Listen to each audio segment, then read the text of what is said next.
Siapa di belakang mereka? Nah, saya nggak setuju Bang Karni.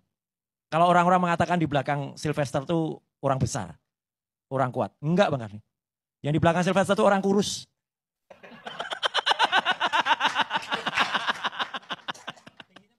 Tingginya nggak usah. Nanti tingginya beda-beda soalnya. Jawab saja. Karena 1.000 miliar untuk nyari buronan, tapi satu orang ini nggak ketangkep. Kejaksaan Agung habiskan 1 triliun rupiah buat sistem surveillance super canggih, katanya buat buru buronan. Sylvester Matutina, vonis sudah final sejak 2019, tapi nyatanya masih bebas, bahkan pernah jadi komisaris BUMN. CBA bilang, ini bukan sekadar gagal tangkap buronan, ini soal keseriusan kejaksaan dalam menegakkan hukum. Akademisi menegaskan, PK tidak bisa jadi alasan menunda penahanan. Hukum jelas, tapi kok nggak dijalankan? 1 triliun rupiah habis, teknologi canggih ada, tapi nyali untuk eksekusi, kosong. Kalau kita melihat akselerasi secara bersama-sama, ya Bung Noel per hari ini terkesan memang tidak ada pembelanya kecuali Bang Andi. Di luar itu kan tidak ada. Agak berbeda dengan kasus-kasus seperti yang terjadi pada Hasto dan Tom Lembong. Itu pembelanya banyak sekali, hadir ke persidangan, memberikan pembelaan yang cukup luar biasa. Artinya apa? Tentu kita tidak ingin bahwa persoalan-persoalan apapun di negara kita, kalau salah katakan salah, kalau benar katakan benar. Dan itu yang sebenarnya kita inginkan dalam kasus-kasus korupsi yang ada di Indonesia. Yang ketiga, yang paling penting, saya selalu ingin menyatakan bahwa mari kita doakan supaya para penegak hukum kita itu gaspol. Entah itu KPK, entah itu kejaksaan, ataupun kepolisian. Saya kira sudah banyak kasus-kasus korupsi yang saat ini sudah mulai diinvestigasi secara serius. Soal kuota haji.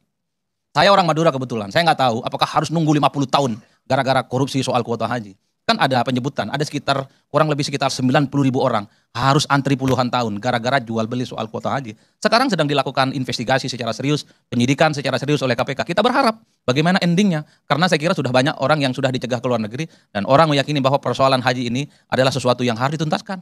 Tidak selesai di urusan KPK, bergeser lagi itu di di seberangnya GBK kantornya, di kementerian soal korupsi laptop. Itu angkanya cukup fantastis dan tidak main-main. Coba bisa dibayangkan, kalau angka-angka yang sangat fantastis ini, duitnya diambil alih oleh negara, untuk program makan bergizi gratis kan oke. Kalau untuk kesejahteraan dosen macam kita kan oke.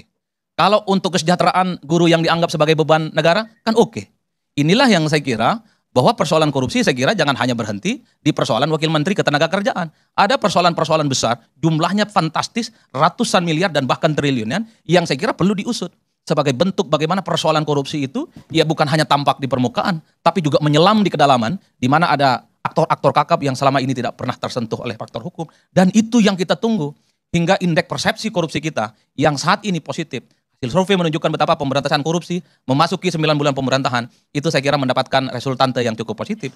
Kuncinya adalah persoalan-persoalan korupsi besar di negara ini, jangan pernah ada ampun. Seperti yang disampaikan oleh Pak Presiden.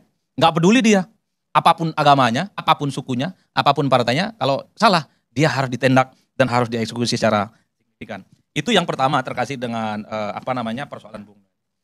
Yang kedua terkait dengan kasus Bang Sylvester. Terus terang kita semua nggak tahu Bang Sylvester ini ada persoalan hukum yang menggantung, apapunlah judulnya. Saya kan tidak terlampau mendalami persoalan-persoalan hukum. Ini tentu terjadi karena terjadi huru-hara antara Bang Roy dengan Bang Sylvester dan Bang Andi ini.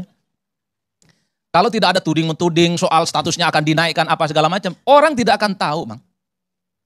Ini tentu tidak terlepas karena perang saudara antar mantan pendukung Pak Jokowi ini. Bang Roy ini apapun judulnya pernah menjadi bagian dari Pak Jokowi.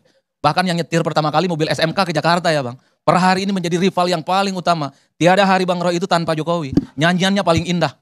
Dan menjadi aktor utama di televisi-televisi dan podcast-podcast dan diskusi. Oleh karena itu bagi saya persoalan ini adalah, kalau saya selalu mengatakan biarkanlah hukum berjalan sesuai dengan tempatnya. Biarkanlah hukum itu sesuai dengan habitusnya, yaitu mencari keadilan, katakan yang salah dan kemudian katakan yang benar. Nah, teman-teman, kembali lagi di channel ini. Jangan lupa subscribe dan komen agar tidak ketinggalan informasi lebih lanjut serta informasi-informasi terbaru yang akan kita sampaikan. Nah, teman-teman, dalam video tersebut di mana kita tahu bahwa kasus Sylvester di tengah-tengah kericuhan demo dan politik akhir-akhir ini, sehingga kasusnya dilupakan. Nah, dan di situ ada seorang TV mengundang Roy Suryo dan mereka membicarakan mengenai tentang Sylvester Matutina ini. Nah, Tim Roy Suryo CS menuduh ada pengaruh Jokowi di kasus Sylvester Matutina ini. Tim kuasa hukum Roy CS Ahmad Kozinuddin meyakini bahwa ada permasalahan politik dalam kasus Sylvester Matutina sehingga tidak bisa ditangkap hingga sampai sekarang karena ada di belakangnya orang yang kurus katanya di situ. Dan kita tahu bahwa relawan Jokowi ini ya ada backingan di belakangnya, pasti orang-orang yang hebat karena dia sampai sekarang masih belum dieksekusi padahal sudah ingkrah dari 2019 silam. Sylvester diketahui merupakan salah satu relawan Presiden ke-7 Joko Widodo, atau dia juga sudah beberapa kali menyatakan bahwa ini mengonfirmasi masih ada pengaruh geng Solo di situ. Pengaruh Jokowi terhadap kekuasaan, kata Ahmad pada Jumat 15 Agustus 2025 kemarin di Kejaksaan Agung Jakarta Selatan. Ahmad menduga adanya tindakan abuse of power dalam kasus Sylvester yang dilakukan oleh Kejaksaan Agung, yaitu menyalahgunakan kewenangan. Dan di sini kami khawatir, makanya tidak perlu di ultimatum. Justru kami khawatir ada tindakan abuse of power yang dilakukan untuk menyalahgunakan kewenangan, kata Ahmad di situ. Dan menurutnya ada intervensi politik dalam kasus Sylvester Matutina ini dikarenakan belum adanya tindakan eksekusi Sylvester Matutina dari tahun 2019 hingga saat ini tahun 2025. Udah berapa lama itu sampai buronan yang lain, tapi Sylvester ini masih belum ditangkap juga. Bukan dugaan kalau itu pasti, kalau nggak ada intervensi nggak mungkin nunggu sampai 6 tahun, tegas Ahmad di situ. Jokowi siap di penjara atas vonis 1,5 tahun di penjara yang dijatuhkan 6 tahun lalu. Ketua relawan Jokowi, Sylvester Matutina, telah divonis 1,5 tahun penjara 6 tahun lalu. Namun, vonis itu tak pernah dieksekusi. Ketua Umum Solidaritas Merah Putih atau Solmed, Sylvester Matutina, mengaku siap bila sewaktu-waktu dirinya mesti dipenjara. Diketahui, Sylvester telah divonis hukuman penjara selama 1 tahun 6 bulan atas kasus dengan dugaan pencemaran nama baik mantan Presiden Yusuf Kala pada tahun 2019 tahun lalu. Terdepan dalam membela Jokowi, ia termasuk relawan Jokowi yang sering tampil di acara TV untuk membela Jokowi dan juga keluarganya, serta sekaligus menangkis dan memberikan serangan balik terhadap para pengkritik Jokowi.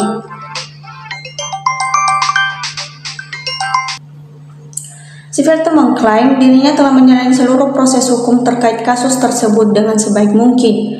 Enggak ada masalah kalau akhirnya dipenjara, ucap Sylvester saat ditemui wartawan di Polda Metro Jaya Senin 4 Agustus 2025. Meskipun Sylvester mengaku ia masih belum menerima surat dari Kejaksaan Agung perihal penahanan dirinya, padahal vonis hakim terhadap dirinya telah diberikan sejak beberapa tahun lalu.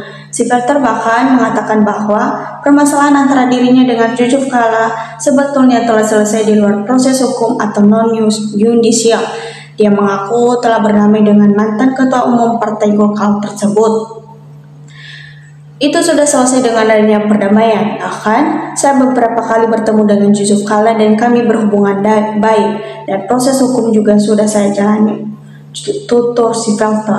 Sementara itu, Kepala Pusat Penegakan Hukum Kejaksaan Agung Anang Supriyatna memastikan bahwa pihaknya akan mengeksekusi vonis hakim yang memutuskan Sylvester bersalah. Kita harus eksekusi, kata Anang saat ditemui di Kejagung Senin 4 Agustus 2025. Anang mengungkapkan Sylvester seharusnya memenuhi undangan pemanggilan dari Kejaksaan Negeri Jakarta Selatan pada hari itu. Kalau enggak datang ya silakan dieksekusi langsung, ucap Anang kepada wartawan. Meski begitu, Sylvester memastikan bahwa dirinya belum akan memenuhi panggilan kerja di Jakarta Selatan pada hari itu. Musibahnya dia mesti menjalani pemeriksaan di Polda Metro Jaya terkait kasus dugaan ijazah palsu mantan Presiden Joko Widodo. Belum ke Kejari, nanti kita lihat dulu prosesnya, nanti kita atur, kata dia. Berdasarkan keterangan di laman resmi Mahkamah Agung, Sifat Matutina diketahui divonis 1 tahun 6 bulan atas kasus pidana umum tahun 2019 lalu. Dan putusan itu sifatnya dikenakan pada pasal 311 ayat 1 KUHP dan dakwaan kedua pasal 310 ayat 1 KUHP. Putusan Mahkamah Agung nomor 287K 2019 dibacakan tanggal 20 Mei 2019. Vonis dibacakan oleh Hakim Ketua HAD Abu Ayub Saleh, Hakim Anggota HND Ani dan Kajabela Saleh. Itu artinya vonis itu telah berusia 6 tahun.